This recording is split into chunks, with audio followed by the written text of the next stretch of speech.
എൻ്റെ പ്രിയപ്പെട്ട സഹോദരിക്ക് എൻ്റെ സ്നേഹാശംസകൾ. നിങ്ങളെ ഇതുവഴി വീണ്ടും കാണുവാൻ കഴിഞ്ഞതിൽ എനിക്ക് വളരെ സന്തോഷമുണ്ട്. നിങ്ങൾക്കും നിങ്ങളുടെ കുടുംബത്തിനും സമാധാനപരവും സന്തോഷകരവും അനുഗ്രഹീതവുമായ ഒരു ജീവിതം ആശംസിക്കുന്നു, പ്രാർത്ഥിക്കുന്നു. എല്ലാവരും സ്വന്തമായും കുടുംബത്തോടൊപ്പവും ജോലിസ്ഥലത്തും ചുറ്റുപാടുകളിലും സമാധാനത്തോടെ ജീവിക്കാൻ ആഗ്രഹിക്കുന്നു. കുറച്ചു കാലത്തേക്ക് സമാധാനമുണ്ടെന്ന് തോന്നിയാലും യഥാർത്ഥ സമാധാനമില്ല. മനുഷ്യ ജീവിതത്തിൽ സമാധാനത്തോടെ ജീവിക്കാൻ കഴിയാത്ത വിധം ചില പ്രശ്നങ്ങൾ വന്നുകൊണ്ടേയിരിക്കുന്നു. രോഗം, പാപകരമായ ശീലങ്ങൾ, ക്ഷാമം, കടബാധ്യതകൾ എന്നിവ കാരണം അസ്വസ്ഥതയുടെ അവസ്ഥ ഉടലെടുക്കുന്നു. സമാധാനത്തിലും സന്തോഷത്തിലും ജീവിക്കാൻ ആഗ്രഹിക്കുന്നുണ്ടെങ്കിലും അവർക്കത് കഴിയുന്നില്ല. ചിലർ പറയും, സമുദ്രത്തിലെ തിരമാലകൾ വന്നുപോയിക്കൊണ്ടേയിരിക്കുന്നത് പോലെ നിങ്ങൾ ഒരു മനുഷ്യനായി ജനിച്ചാൽ പ്രശ്നങ്ങൾ വന്നുകൊണ്ടേയിരിക്കും. അത് മനുഷ്യന്റെ വിധിയാണെന്ന് അവർ പറയുന്നു. എപ്പോഴും അസ്വസ്ഥതയോടെ ജീവിക്കാനാണോ ദൈവം മനുഷ്യനെ സൃഷ്ടിച്ചത്? ഒരിക്കലുമല്ല. നമ്മുടെ കുട്ടികൾ അല്പം ക്ഷീണിതരായി കാണപ്പെടുമ്പോഴോ ഭക്ഷണം വേണ്ടെന്ന് പറയുമ്പോഴോ നമുക്കത് സഹിക്കാൻ കഴിയില്ല. അത് നമ്മളെ ആശങ്കപ്പെടുത്തുന്നു. അപ്പോൾ ദൈവത്തിന് എങ്ങനെയാണ് അവൻ്റെ മക്കളായ നാം ദുരിതത്തിൽ ജീവിക്കണമെന്ന് ആഗ്രഹിക്കാൻ കഴിയുക?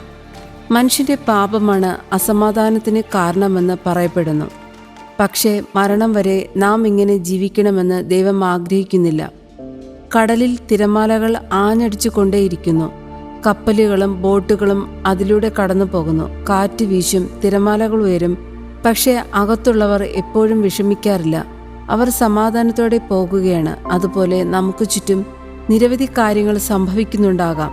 നമുക്ക് നമ്മുടെ ഉള്ളിൽ സമാധാനത്തോടെ ജീവിക്കാൻ ഒരു വഴിയുണ്ട്. ഒരാൾക്ക് മറ്റൊരു സ്ഥലത്തെത്താൻ ഒരു നിബിഡ വനത്തിലൂടെ കടക്കേണ്ടി വന്നു. കാട്ടിലേക്ക് കടന്നപ്പോൾ ഒരു തരം ഭയം അവൻ്റെ ഹൃദയത്തെ പിടികൂടി. അവൻ ഭയചകിതനും പരിഭ്രാന്തനുമായി. ആനകളെയും കടുവകളെയും സിംഹങ്ങളെയും കരടികളെയും കുറിച്ച് ചിന്തിച്ച് അവ തന്നെ ആക്രമിച്ചാൽ എന്ത് ചെയ്യുമെന്ന് ആലോചിച്ചു. ഭക്ഷണം കഴിക്കാൻ തോന്നുന്നില്ല, ഉറങ്ങാൻ കഴിയുന്നില്ല. കാറ്റിലാടുന്ന മരങ്ങൾ കണ്ട് ഭയന്നിട്ടും അയാൾ നടത്തം തുടർന്നു. ഒടുവിൽ അവന് കാട് മുറിച്ചു കടക്കാൻ കഴിഞ്ഞു. നെടുവേർപ്പോടെ എങ്ങനെയോ രക്ഷപ്പെട്ടുവെന്ന് കരുതി. അതുപോലെ മറ്റൊരാൾ അതേ കാട്ടിലൂടെ കടന്നുപോയി. അവന് ഒട്ടും പേടിയില്ല. അവനൊരു സാധാരണ മാനസികാവസ്ഥയോടെ പോയി. അവൻ ഉറങ്ങി. അവൻ ഭക്ഷണം കഴിച്ച് സമാധാനത്തോടെ യാതൊരു മനക്ലേശവുമില്ലാതെ കാട്ടിലൂടെ നടന്നു. ഇയാൾ എങ്ങനെയുണ്ട്? എന്ത് തരത്തിലുള്ള നിർഭയത്വത്തിലൂടെയാണ് അദ്ദേഹം കടന്നുപോയത്? കാട് കടക്കുന്നതിന് മുമ്പ് അയാൾ വനത്തിനടുത്തുള്ള ഗ്രാമവാസികളോടും വനം അധികൃതരോടും കാര്യങ്ങൾ അന്വേഷിച്ചു.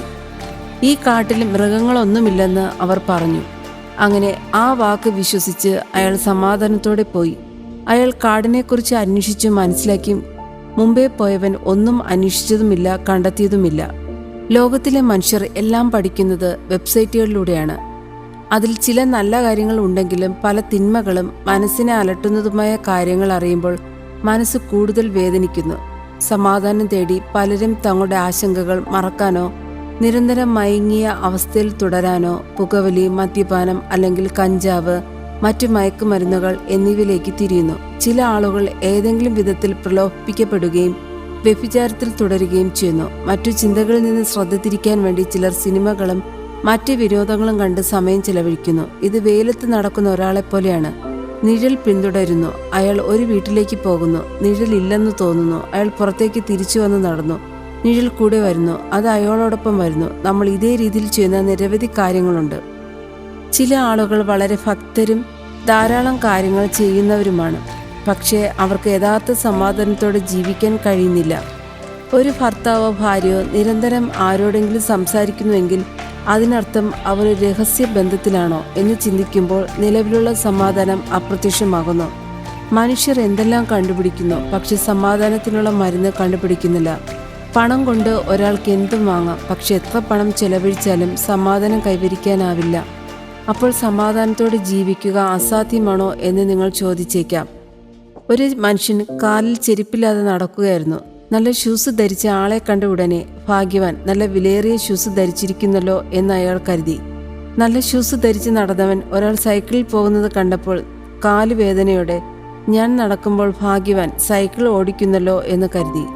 സൈക്കിൾ യാത്രികനാകട്ടെ ഈ പഴയ സൈക്കിൾ ചവിടാൻ താൻ എത്രമാത്രം ബുദ്ധിമുട്ടുണ്ടെന്നും സ്കൂട്ടറിൽ ഇരിക്കുന്ന മനുഷ്യനെ പോലെ ഒരു വാഹനം ഉണ്ടായിരുന്നെങ്കിൽ എത്ര നന്നായിരിക്കുമെന്നും ചിന്തിച്ചു. സ്കൂട്ടറിൽ ഉണ്ടായിരുന്ന ആൾ കാറിലിരിക്കുന്ന ആളെ കണ്ട് അയാൾക്ക് വേണ്ടി ഡ്രൈവർ വണ്ടി ഓടിക്കുന്നതിനാൽ സുഖമായി പോകാം. ഞാനോ ചൂടിലും മഴയിലും കഷ്ടപ്പെടേണ്ടി വരുന്നു എന്ന് കരുതിയതിനാൽ അയാൾക്ക് തന്നോട് തന്നെ രോഷം തോന്നി. കാറിൽ പോകുന്ന ആൾ തൻ്റെ വയലുകളിൽ പണിയെടുക്കുന്ന ആളുകൾ ദരിദ്രരാണെങ്കിലും ചൂടിനെ വകവയ്ക്കാതെ അവർ സന്തോഷത്തോടെ പാട്ടുകൾ പാടുന്നത് കണ്ടപ്പോൾ സ്വന്തം പ്രശ്നങ്ങൾ ഓർത്ത് അയാൾക്ക് വേദന തോന്നി.